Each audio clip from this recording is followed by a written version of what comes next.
Hello, everybody. Wait just a minute to get started. Can you hear me okay? All good? All right.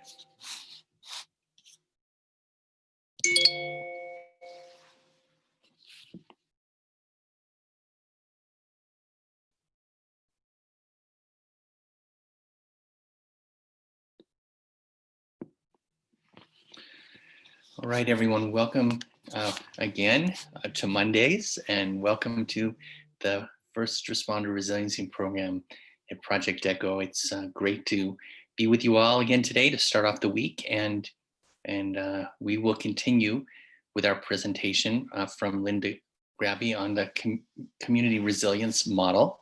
And I will introduce her and in just a moment. If you have questions, please put them in the chat so we can get to those, and then we'll go into listening groups toward the end of the presentation. And so let me make some introductions. Today we will be joined by Dr. Linda Grabby and Dr. Michael Sapp, who is substituting in today for Elaine Miller, who we met, Elaine Miller-Carras, who we met last week. So a little bit about Linda Grabby. She is a board certified family nurse practitioner and psychiatric mental health nurse practitioner. And her clinical expertise is in primary care and mental health care for homeless or incarcerated women and youth, and in providing community resilience model training in group settings like ours. Her interests include trauma-informed care, the neurobiology of trauma and resilience, social justice, and social determinants of mental health. She is a clinical assistant professor at Emory University's Neil Hodgson Woodruff School of Nursing and healthcare provider with Community Advanced Practice Nurses, a small nonprofit organization that operates a network of clinics in Atlanta, homeless shelters for women, children, and youth. Her current research includes measuring the impact of a brief community resilience model training on well-being of women in substance abuse treatment, as well as on the well-being, resilience, burnout, and effects of secondary traumatic stress in nurses, first responders, emergency department staff, and nursing students. Again, that's us. And today, she will be joined by Dr. Michael Sapp, who's the Chief Executive Officer of the Trauma Resource Institute. He received his MA in general psychology and his PhD in clinical psychology from the New School in New York, that I know well, actually. After earning his degree, Dr. Sapp worked as a supervising psychologist at the Child and Family Guidance Center in Northridge, California for 3 years before going into private practice and teaching as an adjunct professor at a nearby university.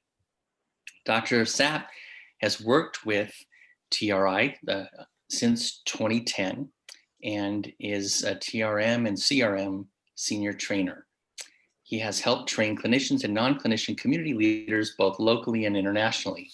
He's helped provide trainings throughout Southern California, including Los Angeles, Claremont, and other Southern California cities. In January of 2014, he was part of the TRI team that traveled to Cebu City, where leaders from various NGOs throughout the Philippines were trained as CRM skills trainers to help communities impacted by Typhoon Yolanda. The following year, he was part of a training team that traveled to Istanbul, Turkey, to introduce CRM to various community leaders working with Syrian refugees. He returned to Turkey later that year to provide follow-up trainings for some of the members of that original training. So it is an honor, a privilege for me to introduce Dr. Linda Grabby, as well as Dr. Sapp, for us to learn more about the community resilience model. And thank you for joining us all the way from Georgia and LA, it sounds. So thank you so much for that introduction. And we're really thrilled to reach this particular group yet again. So last week, we gave you a brief introduction to the community resiliency model. This is really a model for anybody. So it's definitely for your own self-care. So there's some things that we're going to repeat briefly today, and then a few new skills that we're going to introduce, so you get a good picture of what CRIM is. And Elaine Miller-Carras did develop it She's written a really good book, The Building Resilience to Trauma. She had a joined us. So we want to, I'm going to go to slideshow here. And the objectives are the same. You know, CRIM has everything to do with understanding the responses to stress and trauma that we have, how they impact our mental health, and what we can do about it, and sort of really put a more compassionate look at it. These stay the same, and we are very much have nothing to disclose. Mike is going to explain this part. Yeah, so our models are really about being trauma informed and resiliency informed models. And so if you look at the conventional way of thinking about problems, we identify this as a pretty significant perspective shift. And so the conventional way of looking at problems may have been that people are bad, right? That they need to be punished. We need to stop making excuses for people. And so we might ask those questions, whether internally or even externally, what's wrong with you, right? And our response to people might look very different if that's the questions we ask internally. But as we shift to trauma-informed care, it really is about identifying that people are suffering, that they need an effective intervention, that we need to learn how trauma impacts a child and adult's development. And so then we start asking questions like, what's happened to you? What's happened to this person? And if we come from that perspective, we start to move into what we would consider a more empathetic, empathetic way of interacting with others and helping others. But if we stop there, we see that as only half the equation.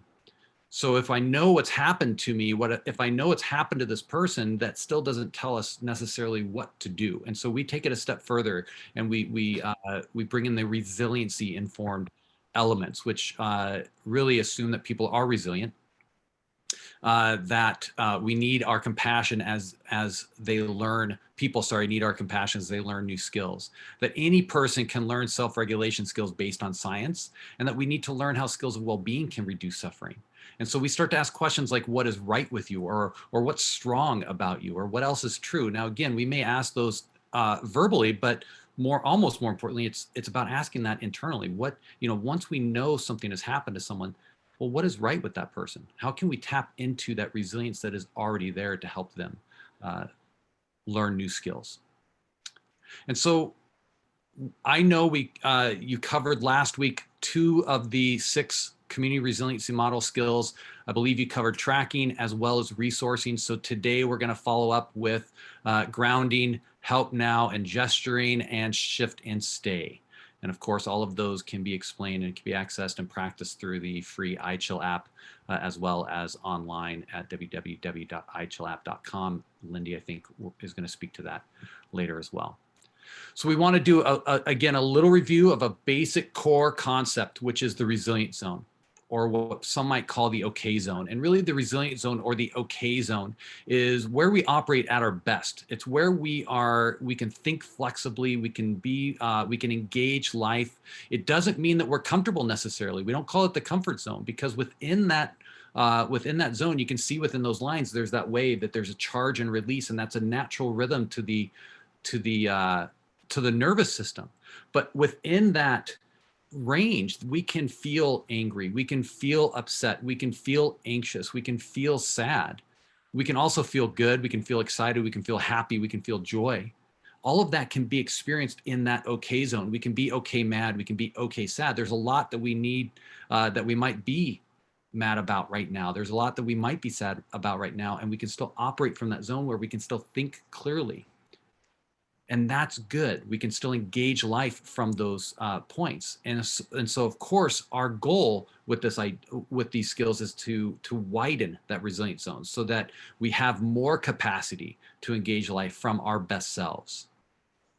But as we know, life happens and things can influence us. And so we have this graphic to explain what often will happen in life. We experience some kind of traumatic or stressful event, which then knocks that rhythm, knocks us out of rhythm. And so then it looks more like that kind of brown jagged line, where we might be bumped into this, what we call a high zone, where we might be edgy or manic, or, experience anxiety and panic, angry outbursts, pain, among other things. Or it might bump us into that low zone where we feel more depressed or sad, isolated, maybe exhausted, or even numb. And so being bumped into those zones, that's going to happen. That's about survival. It's when we get stuck in those zones, that's where it becomes problematic. And so the goal of these skills is to number one, help us identify where we are in reference to our zone. That's what tracking really helps us do, right? But then if we can recognize that either we're stuck in that high zone or we're stuck in that low zone, that these skills can be used to help us come back into our resilient zone so that we can again engage life and engage others from our best selves.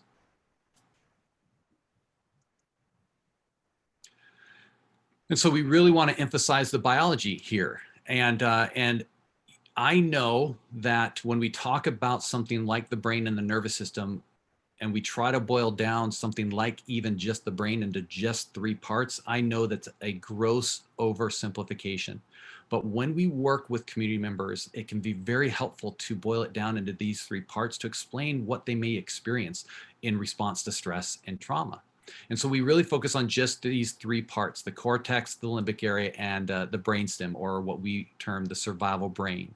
And so I'm going to work my way up. So again, borrowing from Dan Siegel's hand model, the brain, the link there, if you want to watch a little bit about that, if you fold your thumb in, fold your fingers over, that's your brain. And so the wrist area of the brain is where the spinal cord comes into the brain. That's the survival, that's the brainstem. That's the survival brain. It's instinctual. It carries out the fight, flight, and freeze response. It's unconscious. We don't need to tell our body, thankfully, that we need to breathe. It does it automatically.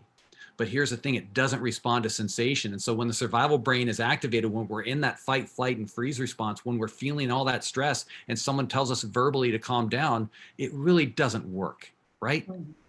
In fact, it probably just makes us even more upset more often than not. But that verbal command doesn't work. I can't tell my heart to start beating faster. It does it. It's based on sensation.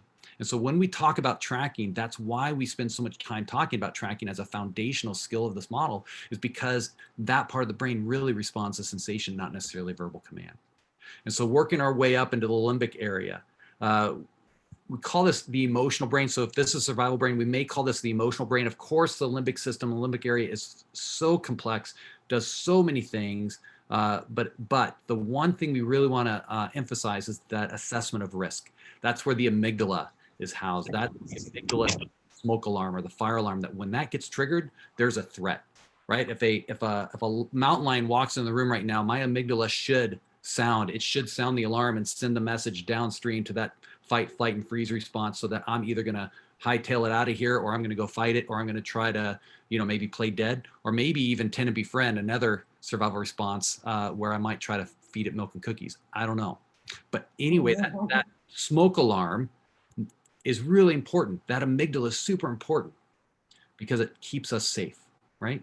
Then everything else, that cortex, the outer bark of the brain that integrates all the input from all those other parts, we really want to focus on that knuckle to the fingertip, that prefrontal cortex, what we might call the thinking brain. That's where the moral decision, the judgment, and the planning, that takes place in that part of the brain. And that's really important, of course, because we want to make sure that if we need to go somewhere, we plan it out right, or if we're going to interact with someone, we can think clearly, right? So when we're in our zone, this is it.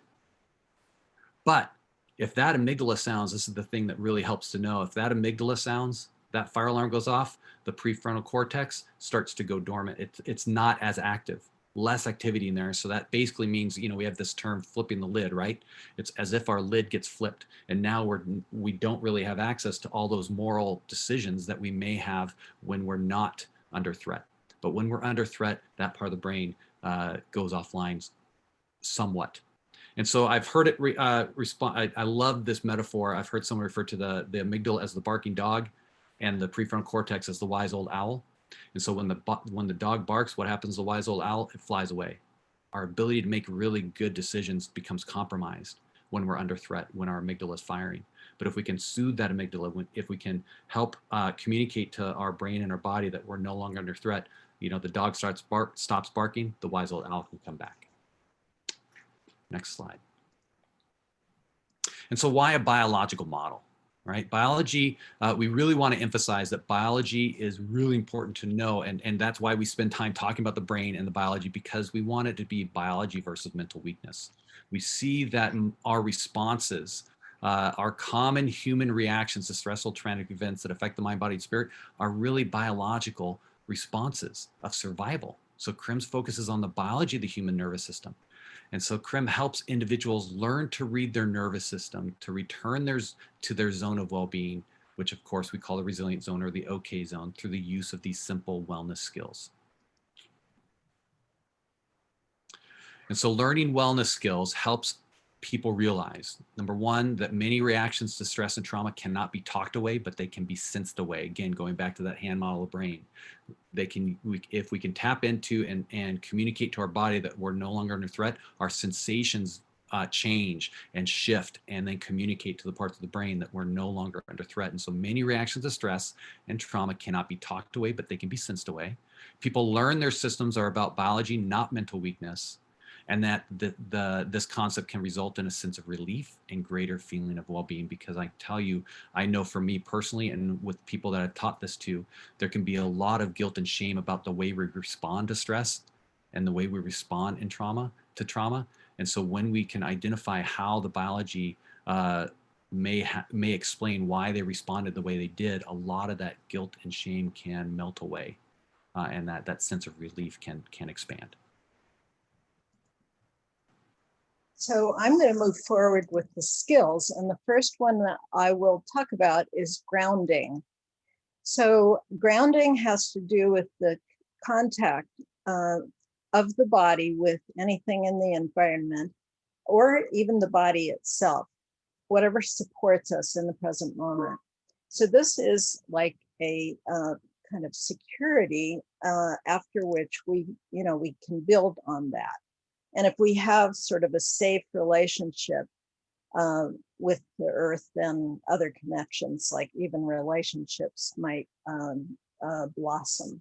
So we have this sense of self in the present moment. And if you are anchored in the present, and this is a kind of mindfulness, and this is true of mindfulness as well. If you are really in the present moment, then you're not in the future and anxious about that.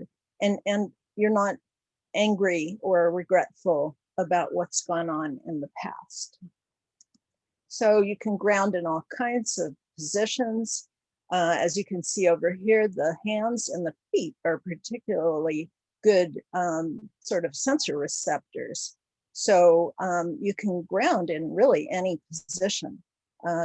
When you walk, noticing sensation of whatever the surface is you're walking on. So if you start to sort of practice this, what you'll notice is that pavement is going to feel differently under your feet from grass or linoleum or whatever. So noticing your steps. You can do this in bed when you go to sleep. Noticing the texture of the sheets, the coolness of the pillow. On a couch or sitting in a chair, you can notice the support of the chair under your legs and your bottom or on your back. And then also I can ground myself right here, noticing the texture of my shirt, which is a little nubby. So again, identify the sensation, and if you can, name it. Or I can ground on my own skin here and noticing that it's cool and smooth, for example, a little hairy. So grounding is something that you can use in any situation. And in our research, we found that nurses in intensive care units and emergency rooms were actually using grounding, touching their scrubs or their wedding ring or something when they were in difficult clinical situations. And it actually will call into dominance the parasympathetic nervous system, so that you may have a drop in heart rate or blood pressure and feel a bigger sense of control. We usually teach grounding after resourcing and tracking, just so people have resources, because sometimes it's hard for people to ground. The next skills are gesturing and help now. So gestures are these unconscious movements that we make, could be postures or even hand movements. And it's an expression of how we're feeling, and also a means of communication, kind of letting people know our emotional state. Now, what we ask in CRIM is that you kind of start paying attention to your own gestures, especially gestures of well-being or resilience, and kind of intentionally doing those gestures. And that's going to widen your resiliency zone. Now, I have a habit of kind of picking at my nails, which is from childhood. But what I've done is, as a result of CRIM, is I've shifted from something that actually could cause some injury to just noticing the sensation of my knuckle. Help now is like emotional CPR, or sort of a resiliency EpiPen. And here we have a poster that the Trauma Resource Institute has copies of these, and they may be handy to have in settings where you work. But these, when you notice you're outside your zone, or if you notice that somebody in your presence is outside of your zone, you can invite them to do some of these things, or do them yourself. So, for example, look around the room and name the colors to yourself. Count, name objects, or count backwards. Taking a walk, pushing up against the wall, either with one hand or two, is really incredibly effective in resetting the nervous system. For example, you are engaging your large muscle groups in upper and lower extremities, and it actually does almost like reset things, and you feel some relief. So when we teach this in the youth shelter, we ask them, we give them a little script to use with somebody, saying, you know, I can see you're upset, and I wonder if you would be willing to try something with me. I know something that might help. CRIM is always invitational. We just invite people to try out a skill. So any of these, and these are not a finite list, you may have your own help know activities that you do, like take a deep breath, absolutely can help. The police in Washington State asked us to rename this Reset Now, because they know that when people are distressed, they call help, help. So they are the help. So that's why they preferred to use Reset Now, which is a good term as well.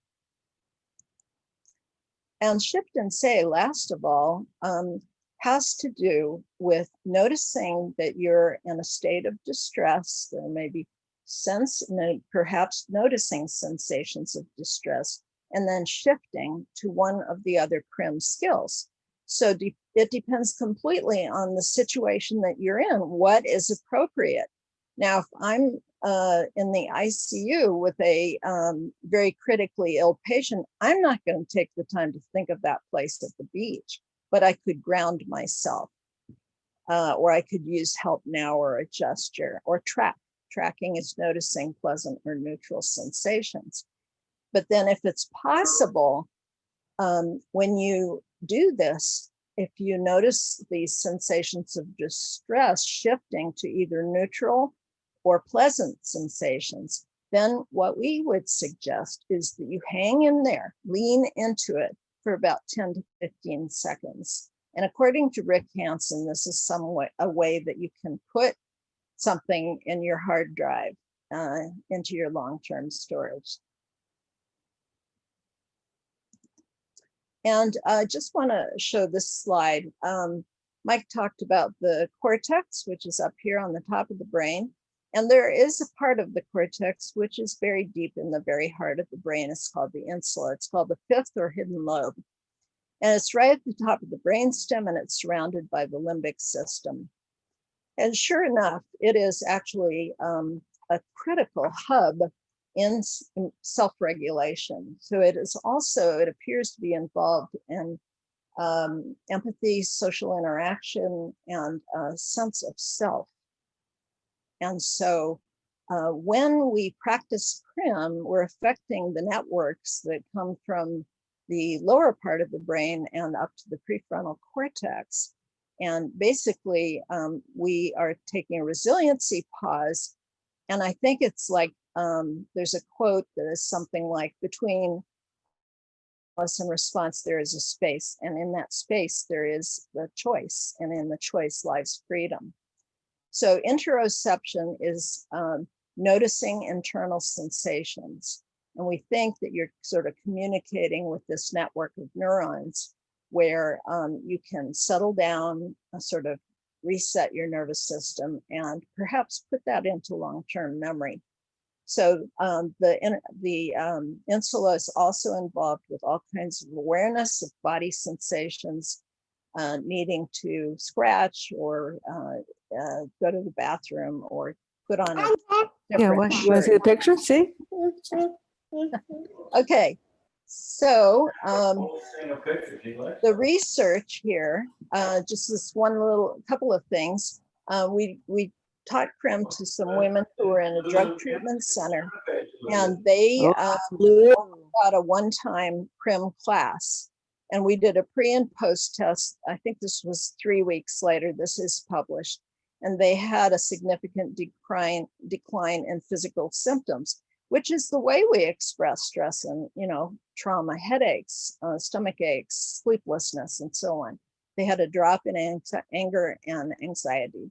These were the promised measures, very simple measures, and an increase in well-being. And the women said things like what I put down. They are using it to stay in control, thinking before reacting, noticing highs and lows. And I can tell you that when we did this, one of the women came to me in the middle of the resourcing exercise, and she told me she thought she was having a panic attack, and she was breathing pretty hard.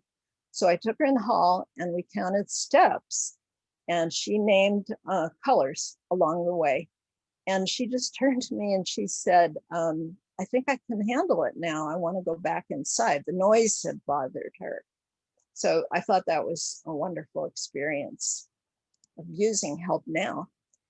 This is new research to be published imminently, I hope. And in addition to nurses, there were chaplains, physicians, nursing and medical students. And we had an increase in well-being, decreased secondary traumatic stress, and again, decreased somatic symptoms. So this seems to be pretty consistent in the research done so far. We have 3 hospital systems out west that are interested in replicating the nurse study that we mentioned last week. So this is an intervention that can be done fairly quickly. You can do it for yourself. You can do it one-on-one with clients, consumers, and you can teach classes. Just to put it in perspective, this is Tom Frieden's health impact pyramid. So up here we have these interventions that are very powerful, but small impact because they're one-on-one. This is psychotherapy. This is medication education. Down here on the bottom, we could have the largest impact, but these are the social determinants of health. So this has everything to do with the economy and the political setting. But we think that CRIM belongs right here in the middle, because once you teach somebody CRIM, they can use it for the rest of their life if they want to. And it may be protective, it may be preventative for their mental health, and perhaps healing if they have a background of trauma. We'd invite you to fill out this self-care plan. You are probably already doing some things like exercising to widen your resiliency zone. But if you found these skills helpful, which might you weave into your day-to-day routine? And what do you actually need to do to take better care of yourself? And, you know, with this pandemic, this is incredibly stressful for every single person, but particularly people who are first responders and on the front line, absolutely. So self-care and then perhaps other care through this. Community planning, you might think of ways that you could use this in your clinical site, in your church, within your social groups. So your community, though, is going to have some strength that would support making this part of what people's resources are. It's just one other tool to put in your toolbox. So you can, those are some questions just to think about. There's the app, which is free. It's just plain iChill, not iChill beer. And the help now is in the corner for sort of emergency situations. The voice is Elaine Miller-Karras explaining the skills, and she would just reinforce what Mike and I have talked about today.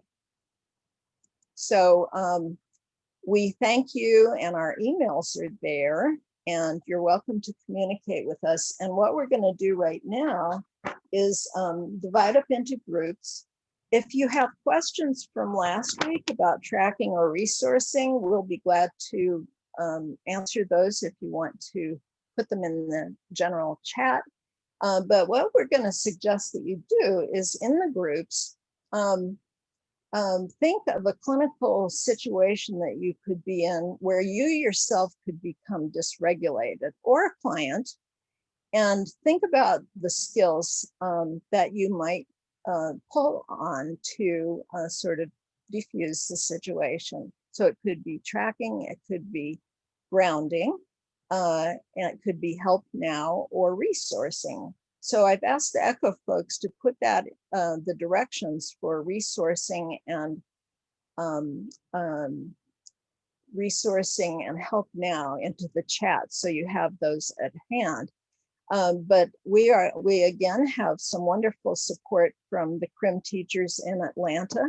And one of us will be in a group with each group, plus one of the facilitators from the ECHO people.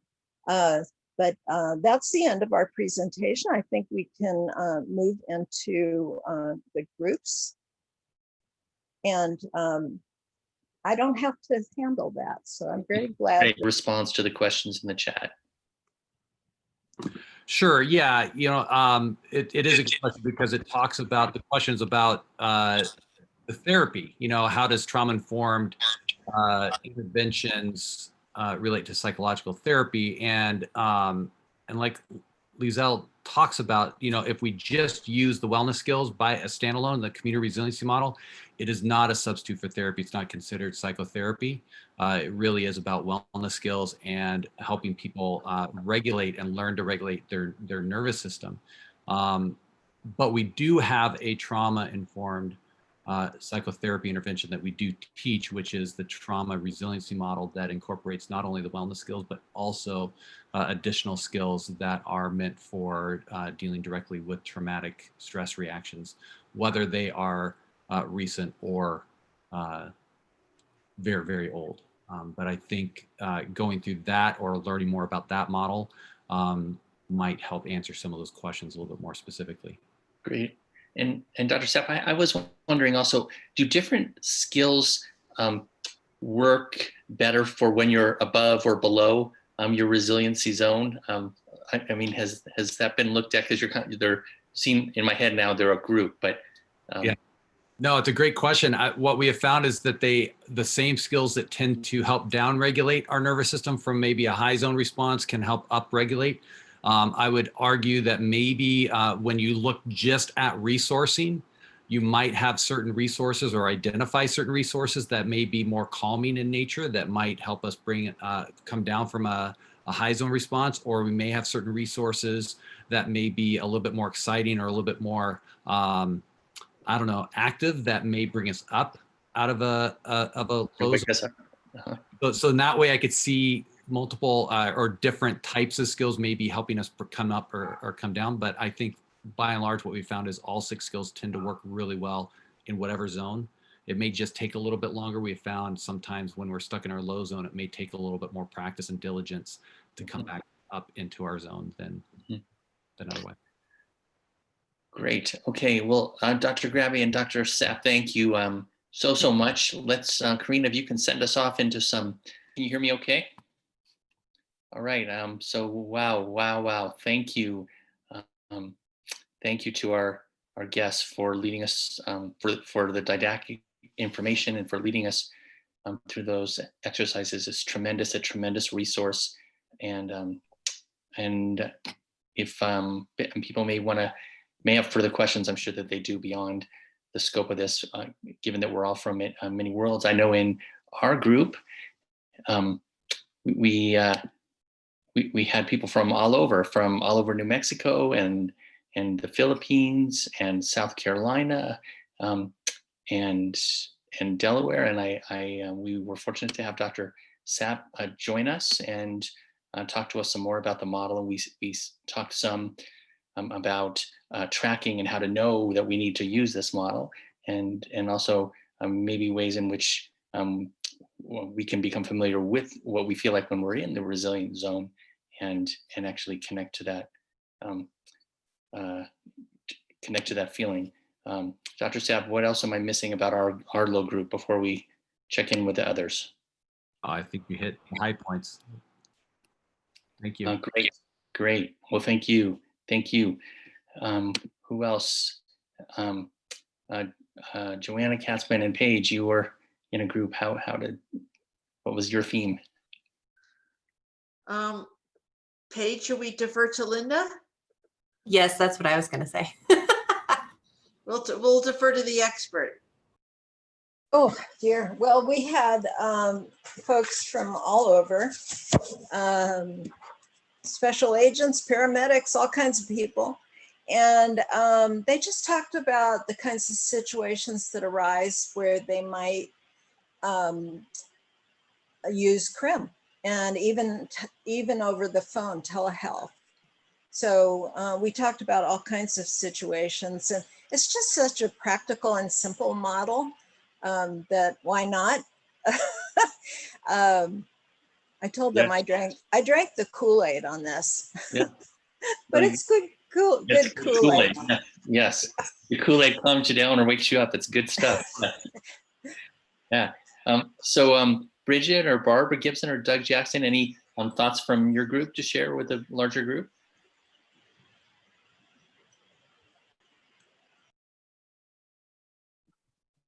Well, I would just say that it seemed as if the group was really fascinated by the idea and wanted more opportunities to practice it. But that people quite readily came up with examples of where in their everyday practice these things would come up.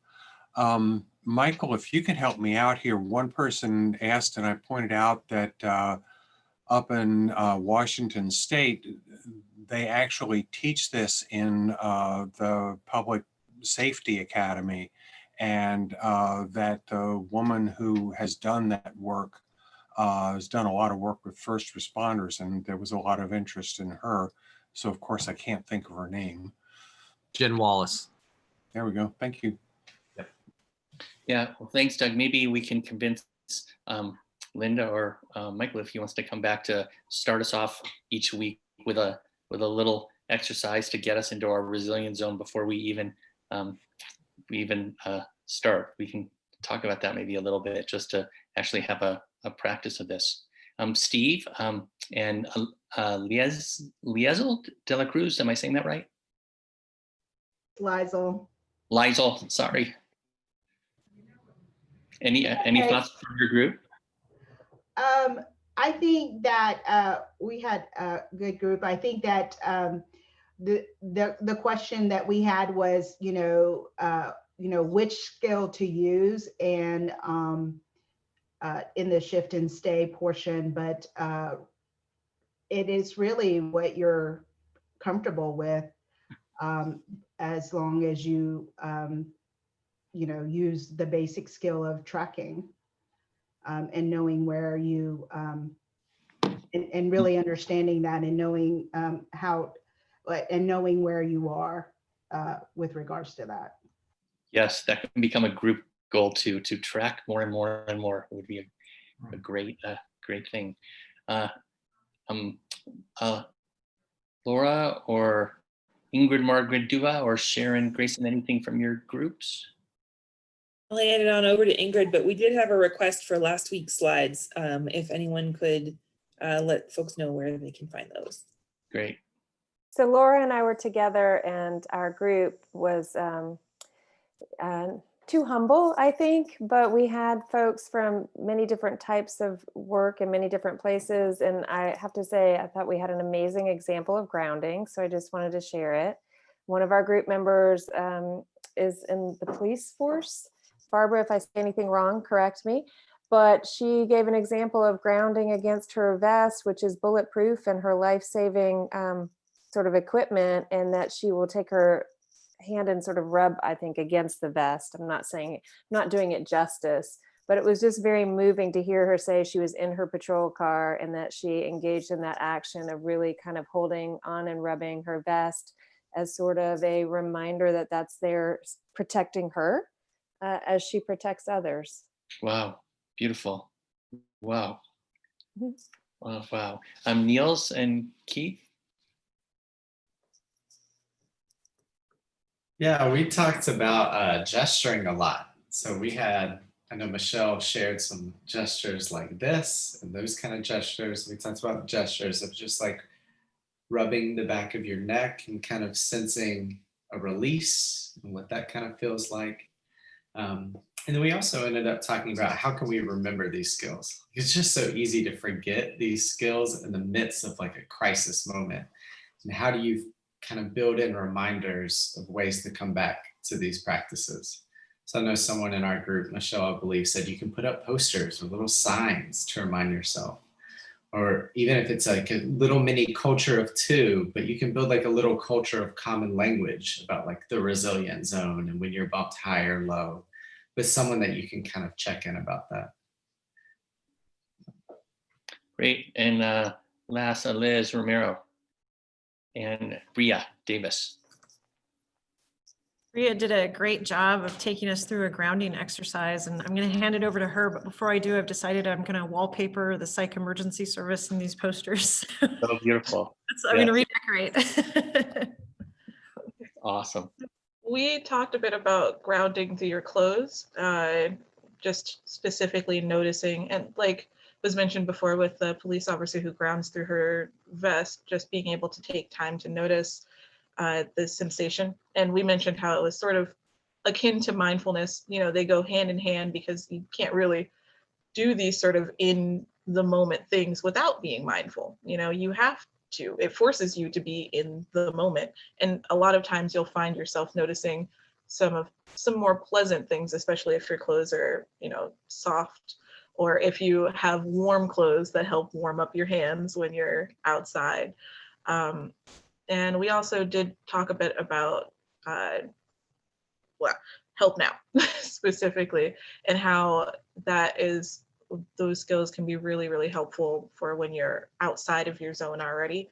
And we were just I was bouncing things from what we do at the Covenant House and how that helps. Mentioned some things about family. We were all over the place. It was really nice. Fantastic. Fantastic. I know, Linda, thank you for putting your email in the chat. Is it okay if people have questions or want further information or training? Can they contact you? Yes, and Mike, why don't you put your email in as well? Mike is the person to reach out to regarding future trainings. You can, you know, they'll come virtually to you and do some trainings. Thank you, everybody. You're awesome. Thank you so much. Yeah, thank you. Thank you from everywhere you are, and keep on doing what you're doing. We'll see you at the beginning next week. CME link in the chat. See you.